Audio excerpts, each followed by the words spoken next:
Chosen one, what is coming through this message today has been kept from you, not by the indifference of heaven, not by accident, but by the precise design of how transformational truth operates. It cannot be given to a person before that person has been prepared to carry it, and the preparation for those who are genuinely chosen takes exactly as long as it takes and not one day less. You have been in that preparation. I want you to think honestly about what these last few years have cost you. The relationships that fell away, the plans that collapsed into something unrecognizable, and the version of yourself you had to let go of without knowing yet what would replace it. You did not walk through that because you were weak. You were walked through it because of what was being built in you that required the old structure to come down first. Because what is coming through this message cannot land in a life that has not been emptied. On this Friday, something is being returned to you that you had as a child and lost without understanding why, and that God has been holding in reserve until the soil of who you are was ready to receive it without wasting it.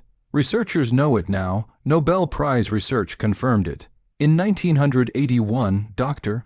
Roger Sperry spent his life proving that 98% of children are born into what scientists call the genius state, where both hemispheres of the brain fire in full synchronization, and that less than 1 in 1,000 adults ever return to it without help. You were born in that state. The modern world, its systems, its noise, its relentless demand that you think smaller and smaller, turned it off not through any failure of your own, but through the slow, deliberate compression of a society that profits from you operating below your capacity. And God has been watching that happen.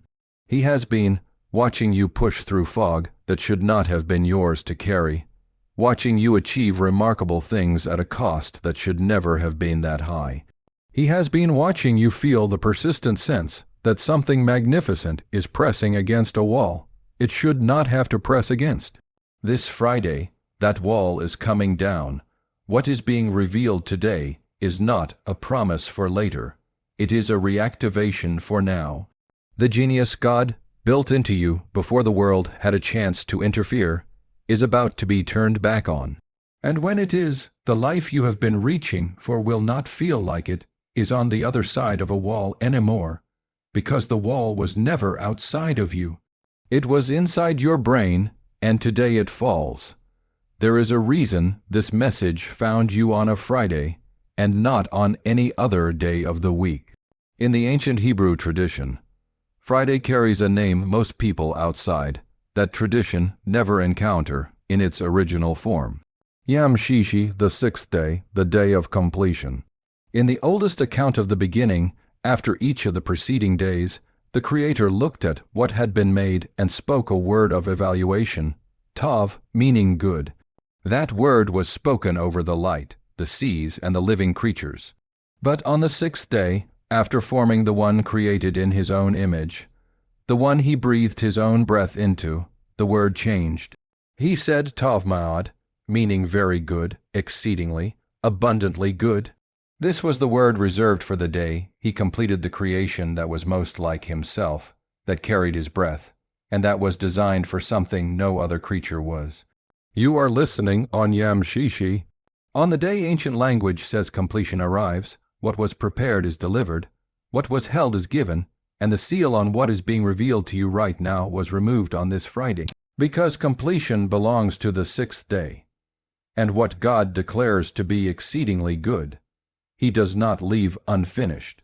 Before the revelation unfolds, I want to give you 3 precise promises and ask you to hold them.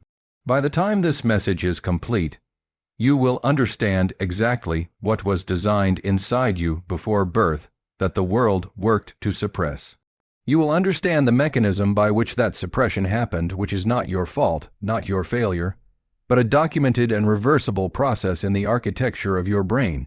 Finally, you will understand what God allowed to be discovered at this specific point in history that makes the reversal possible for you today. Hold those 3 promises tightly. Every part of what follows is building toward all 3 of them together. If something in the opening of this message landed in a place below your conscious thinking, in the part of you that responds before your mind has time to evaluate, type 777 in the comments right now. Let it be your first declaration that something in you recognized the frequency of this message before your mind had finished processing the words. There are 5 signs that a person is standing at the threshold this message was prepared for. These are not signs of spiritual achievement, but signs of a specific suppression that has gone on long enough that the person inside it has begun to accept its weight as the ordinary texture of adult life. I want to name them one by one, and I want you to notice how many feel like precise descriptions of your own interior life. The first sign is that you carry an ache that your circumstances cannot satisfy. You may have things in your life that should produce genuine contentment, a home, people who love you, and a faith that has survived what others have not. And yet underneath all of it, running like a current beneath water that appears still from above, there is a longing that none of those things fully reaches. This is not because you are ungrateful, but because the longing is not for more of what you already have. It is for a version of yourself you have sensed from a distance but never fully stepped inside. A room you know is there because you can feel it from the hallway, but the door has never opened to you. That ache is not spiritual restlessness. It is the fingerprint of suppression. Something in you has always known the room you were designed to live in, and the rooms you have been given access to do not match its scale. The second sign is that your best thinking arrives uninvited and leaves without warning. There are moments when the fog of ordinary days lifts and something behind it becomes completely visible. A problem resolves in a single instant, or a knowing drops into your body before your mind has even assembled the evidence. In those moments, you feel like the actual version of yourself, wide, sharp, and alive in a way that the average hour does not match. But you cannot choose to enter those moments at will. They come when they come and leave before you are finished living in them. What if they are not random gifts, but previews of your consistent operating state once what was switched off in the architecture of your brain is turned back on? The third sign is that the weight of the week lives in your body in a way that does not match what you were built to carry. It is not simply fatigue, but a heaviness that decent rest does not fully release. There is a friction between who you know yourself to be on your clearest days and who you are able to show up as in the ordinary hours, like translating yourself constantly into a smaller language because the full frequency of who you are exceeds the available channel. That friction is real. It has a precise location in the neural architecture of your brain, and it is entirely reversible. The fourth sign surprises people when I name it. Children and animals respond to you in ways others find difficult to explain. Beings who have not been trained out of their original sensitivity are naturally drawn toward people operating near their true frequency. They sense coherence, a signal that is not split between what the person presents outwardly and what they actually are on the inside. They lean in and trust without requiring a rational reason. If children come to you with ease, and animals settle near you in ways that surprise observers, these are registrations of truth. These are beings who have not yet lost the capacity to recognize a whole, unified signal, and they are recognizing that signal in you. The fifth sign matters most for this specific Friday. Something about today feels unmistakably different. It is not anticipation before something scheduled, nor relief at the end of a hard week, but something quieter, a readiness, a sense that something in the atmosphere around your life has shifted in. The last several days without a traceable cause. You feel that something is available right now that was not available at the start of this week. That is not wishful thinking. That is your spirit registering what heaven has already moved into position. That is the knowing below language telling you that something held back long enough is finally being released on this Friday, on this Yom Shishi. If 3 or more of those 5 signs felt like exact descriptions of your interior life, then you are standing exactly where this message was prepared to meet you. Not early, not late, but on the Friday chosen for this to arrive. If what I described resonated in the place below your thinking, type I see it in the comments as a declaration, marking the moment your outer voice finally says what your inner knowing has been carrying in silence. Now let me take you deeper, because the signs are not the revelation itself. They are merely the evidence that you are standing at its doorway. The source of what you have been experiencing, the ache, the friction, the flashes of clarity, and the persistent sense of something magnificent held just past your reach, is not a spiritual deficiency. It is not a failure of faith or a lack of discipline. It is a documented, measurable, and reversible condition in the architecture of your brain that began not in adulthood, but in your earliest years.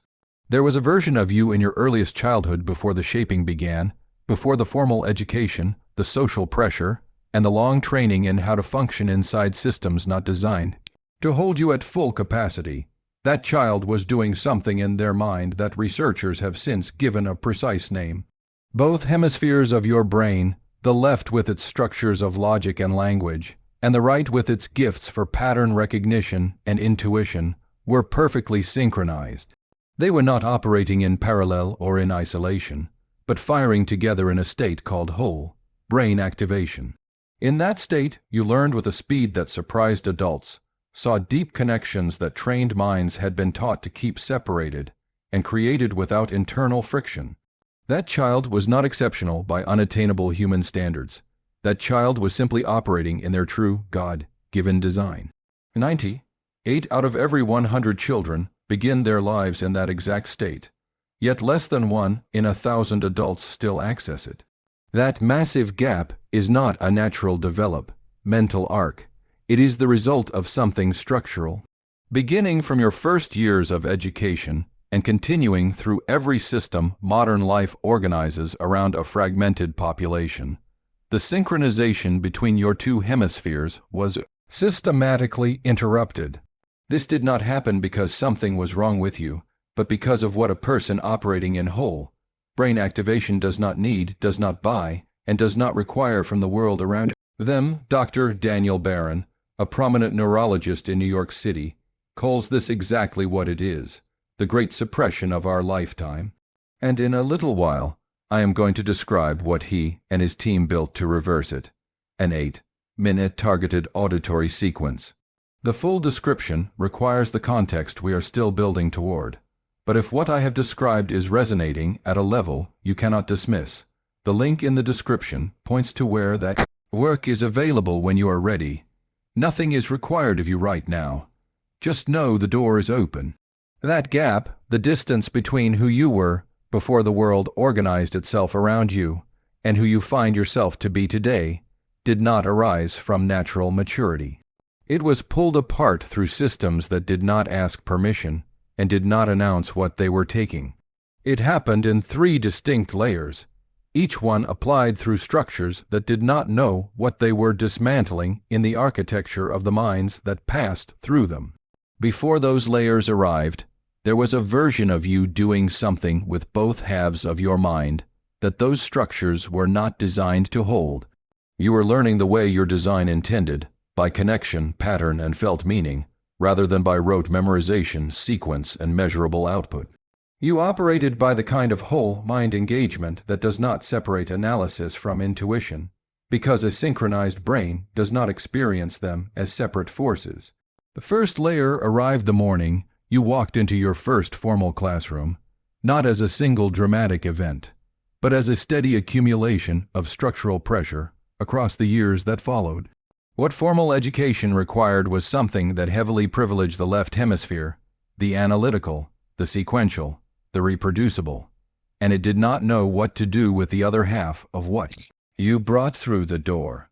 The right hemisphere, carrying your pattern recognition, your intuitive synthesis, and your capacity to see what trained minds had been taught not to notice, was not given a proper lane. Every time your answer was marked wrong because it did not follow the exact prescribed method. Every time a question born from genuine curiosity was held until the approved chapter, and every time what you uniquely noticed was passed over without acknowledgement, a signal was sent. Each of those moments was not only a correction, it was a signal sent directly into your developing neural architecture. The signal whispered, "The part of you that sees this way does not lead here." A young brain, still forming its operating patterns, heard that signal clearly and began to comply by shutting down the connection. The second layer arrived in the years when identity became inseparable from performance, when comparison became a daily event, and what you produced became the sole measure of who you were. Where the first layer suppressed the right hemisphere through rigid structure, the second layer suppressed it through artificial urgency. Urgency and whole brain activation are fundamentally incompatible. The synchronized state requires something the performance culture of modern life treats as an unnecessary luxury, a moment, a breath of unscheduled mental space in which the hemispheres can complete their conversation before the next demand arrives. When every hour is measured by productivity, the brain forces a division, relying on the left hemisphere to quickly execute tasks while leaving the deeper, wiser right hemisphere behind. Then there is the third layer, the most recent in origin and the most pervasive in its reach. In the last 2 decades, something entered the rhythm of human attention that no previous generation had to metabolize in this volume or at this frequency. The constant digital signal, the endless notification cycle, and the rapid feed interruption pattern that now governs most waking hours. The left hemisphere can engage with rapid tasks, witching, but the right hemisphere cannot. Its profound contributions require sustained attention windows that the modern signal environment was not designed to provide. When those windows are continuously broken by notifications and distractions, the right hemisphere withdraws from active participation. It does not disappear permanently, but it stops leading, and you feel that withdrawal as a particular kind of interior emptiness, an emptiness that the loud noise around you was specifically designed to distract you from but can never truly address. You may recognize this not as something that happened years ago, but as something still active in the present. A sense that despite being constantly connected and constantly informed, you are somehow not fully present inside your own thinking. If you are still with this message right now, type Friday Breakthrough in the comments below. Let it be a powerful declaration that you came here for more than mere information, and that you have found the truth. Type Friday Breakthrough to claim it. The first man was sold into slavery by his own brothers at 17 years old, stripped of identity, family, homeland, and every external structure that might have given his mind a reference point for stability. What followed were years of wrongful imprisonment in a foreign system that had absolutely no category for who he truly was. By every external measurement, those harsh conditions should have dismantled what he carried inside him. His name was Joseph, and not one of those heavy years extinguished what was operating in the architecture of his mind. This was because what Joseph carried was not a skill that required favorable conditions. It was the architecture of a brain that had never been severed from its original, divine design. Both hemispheres, the logical and the intuitive, were still in constant conversation. He interpreted what the highly trained minds of the court of Pharaoh could not because his information was superior, but because the perfect integration between both sides of his thinking produced divine insight that neither hemisphere working in isolation could have ever reached. The Hebrew word the ancient text uses for the breath by which God formed humanity, neshama, is also the word for the animating intelligence of an ongoing human life. Joseph, even in a pit, even in a dark prison, had not lost his neshama. The living connection between what he was made to be and how his mind operated had not been severed by his suffering. The figures in the ancient record who survived the most systematic attempts to strip them of their design shared one visible pattern. They did not merely escape their circumstances. They maintained something unshakable inside their circumstances. They maintained something architectural. The continued communication between both sides of their thinking was preserved, even under conditions explicitly designed to fragment it entirely. The second man was taken to one of the most deliberately engineered systems of cultural absorption in the ancient world. Babylon was not a crude, unthinking empire. It was a culture of extraordinary sophistication, specifically designed to absorb young, brilliant minds and reconstruct their identity from within. They used new names, a new language, and a completely new curriculum of meaning.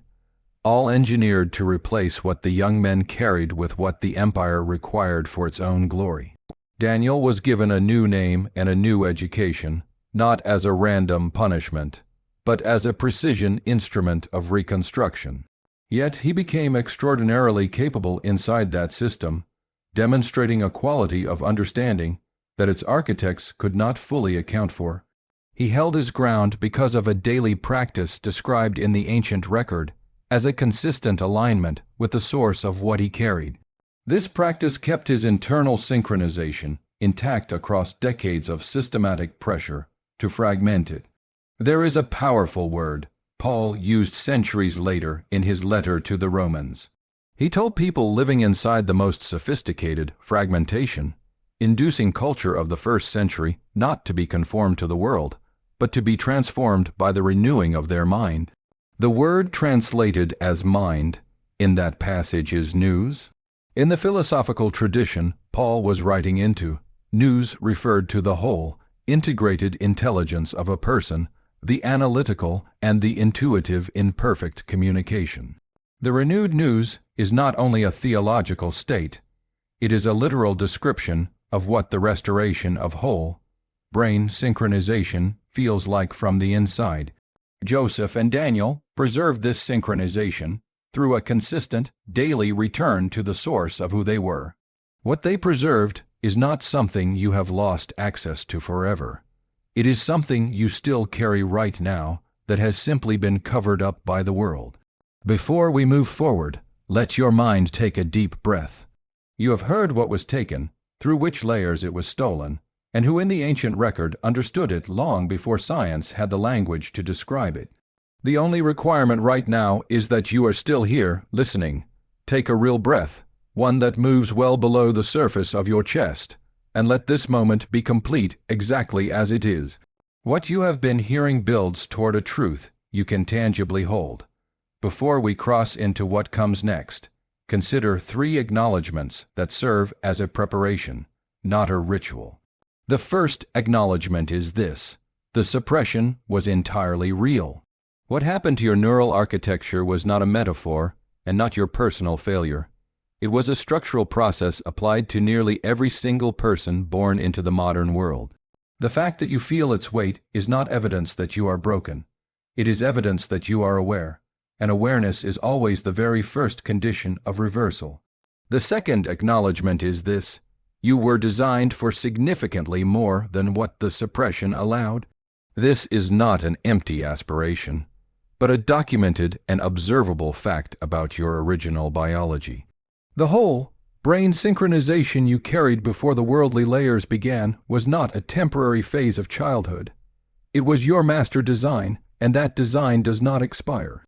The third acknowledgement is this: this Friday is undeniably different. It is not different because the calendar page turned, but because you chose to stay with this message long enough to understand what it has been building toward. That choice is not passive.